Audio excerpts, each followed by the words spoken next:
Modo. You're welcome to Popcorn, the life of Modenine. Yes, yo. Popcorn. Yes, yo. It's Popcorn, episode 10.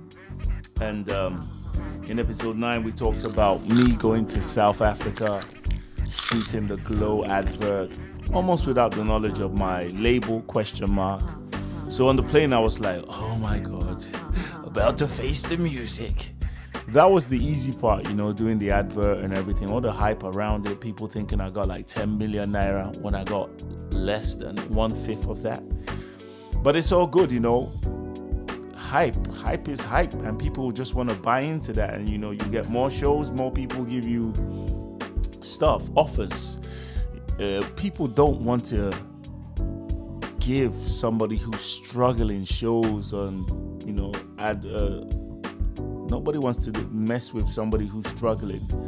No, people do not want to associate themselves with a struggling artist. But when you seem to be doing good, everybody, you know, starts to clamor around you like, hey, you know, the press went crazy. Everything was all good, but I had to face my people, you know. I had a meeting with them. We talked.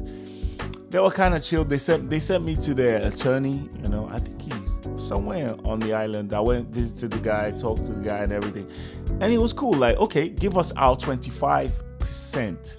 Can you give us a document stating how much you were paid and everything? I had all the receipts and invoices and stuff. So I told them, look, this is how much I got paid. This is your 25%. Boom.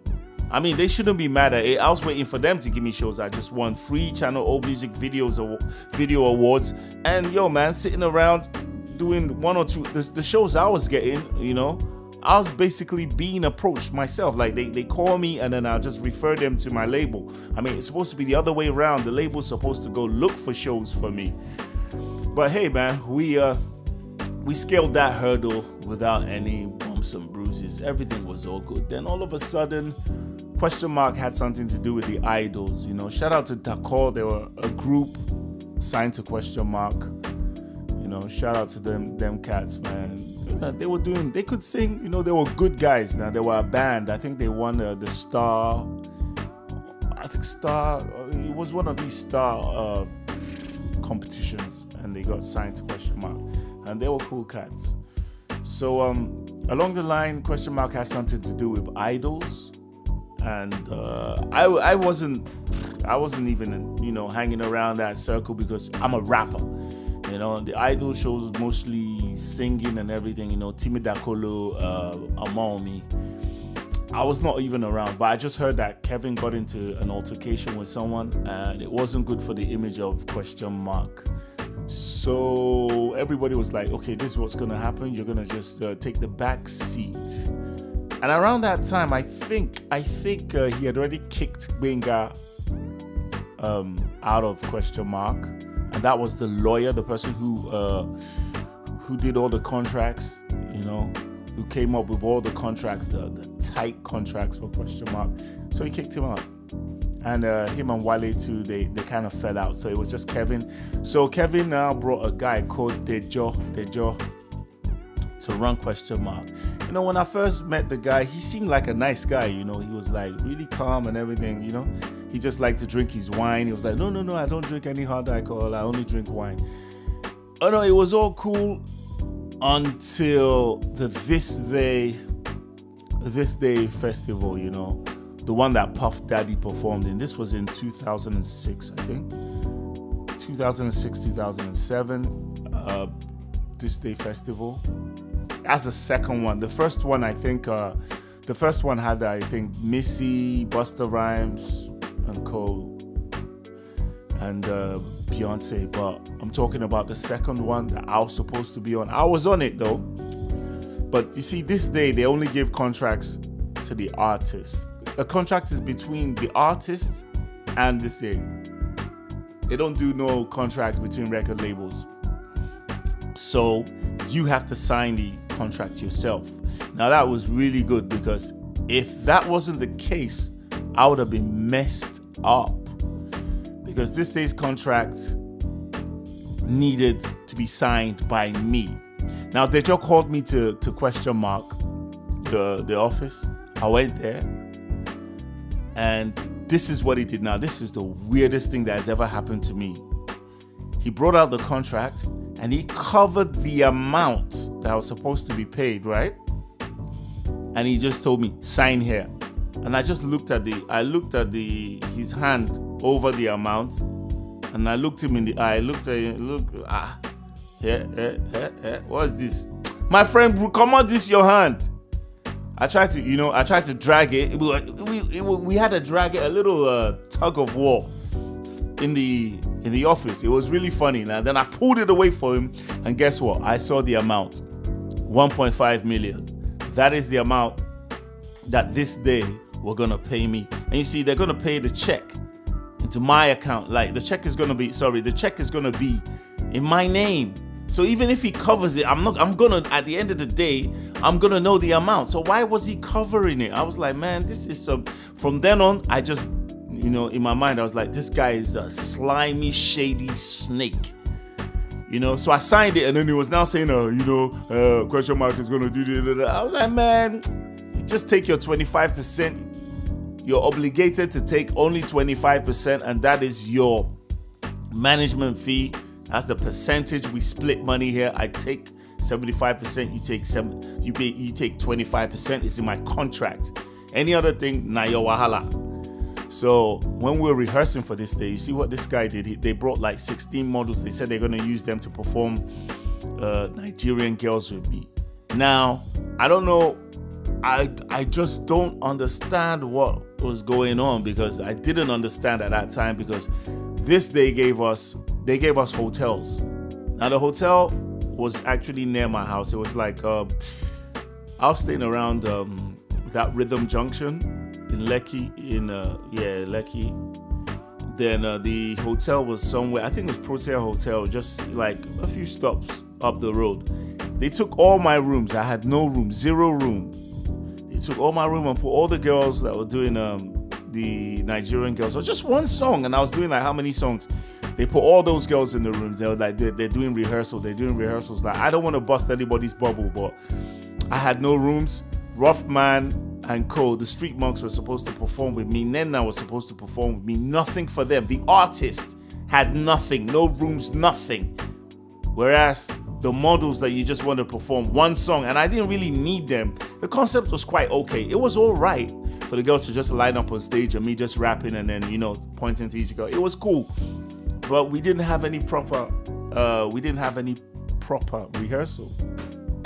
So that was messed up. I wasn't feeling that at all. But I just in order to let peace reign, I was like, okay.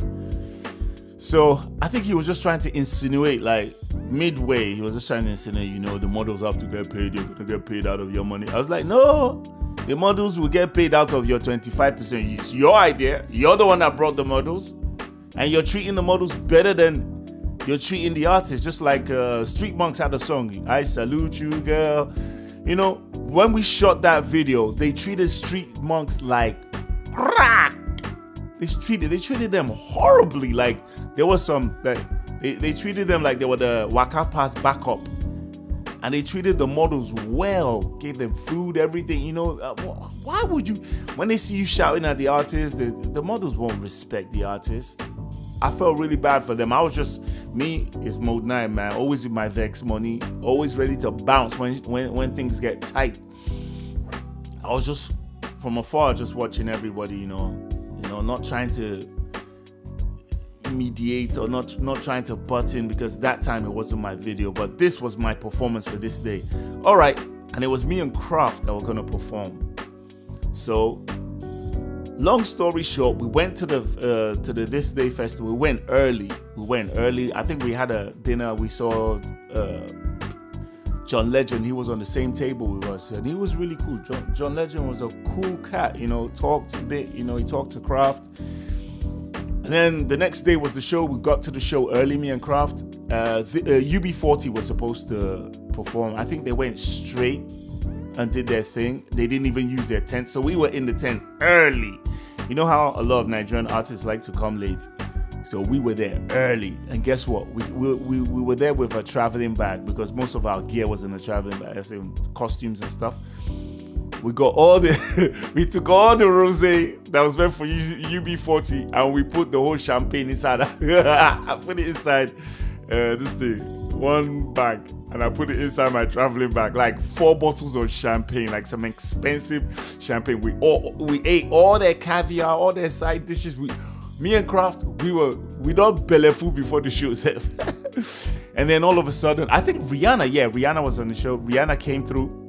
She thought that the tent that we were in was her tent. So she came in with like 2 bodyguards. One of the bodyguards was like twice my size. And I was standing right next to Rihanna. I was like, wow, who's this fresh chick? And she was fresh. Trust me, she was fresh. So later on, like as the show, started progressing, I don't know who the guys that organized the show, like their logistics was horrible. They now started telling us, you know what, we don't have much time, you guys might not perform. Like Storm Artist was there, Sasha was there, Storm Management. Our management was just there drinking wine. We saw our 2 managers sleeping on the couch, and then I think somebody was like, look at your managers sleeping, while Storm managers were hustling for Sasha to get on stage. And Sasha did perform. She performed. Even P Square didn't get to perform that day. I remember them, the bouncers pushing, I think it was either, they look at like Peter or Paul, pushing one of them down from the stage when, the guy wanted to bum rush to say like, whoa, I want to perform. Yeah, they pushed Peter or Paul down. It was madness. It was madness. Then I just told Kraft that, listen, let me talk to one of the THISDAY guys. Our managers were they're just wasting away, man. It was horrible, man. It was horrible. So I talked to one of the guys. The guy said, listen, he said, Modenine, listen, I respect you. I love your music, but I'm going to tell you straight up, you're not going to perform today. And then all my models were there gallivanting, trying to hook themselves up with, some of them. There were some good ones that were just, respecting themselves. I think more than half of them were good.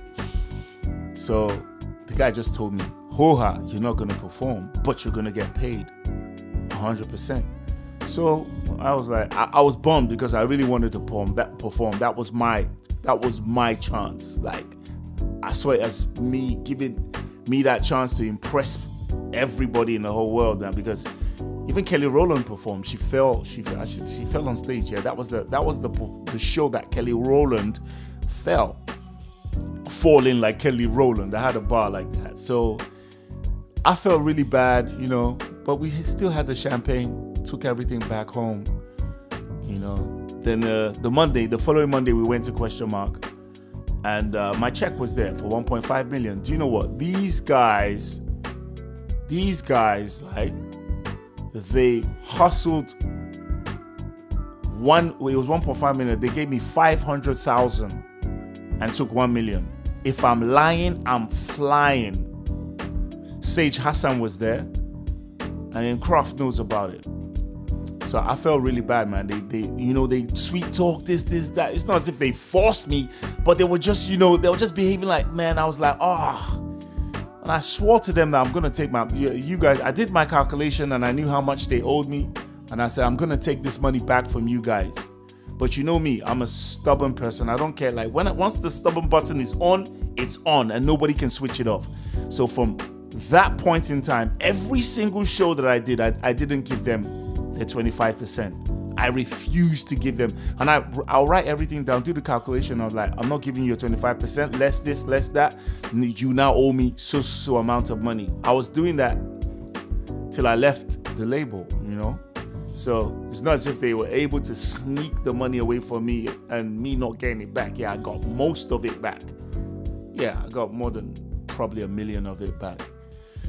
So yeah, and that was that. And that's episode 10, man. And in episode 11, we're going to talk some more, man. There's a lot to talk about, how we try to do some damage control.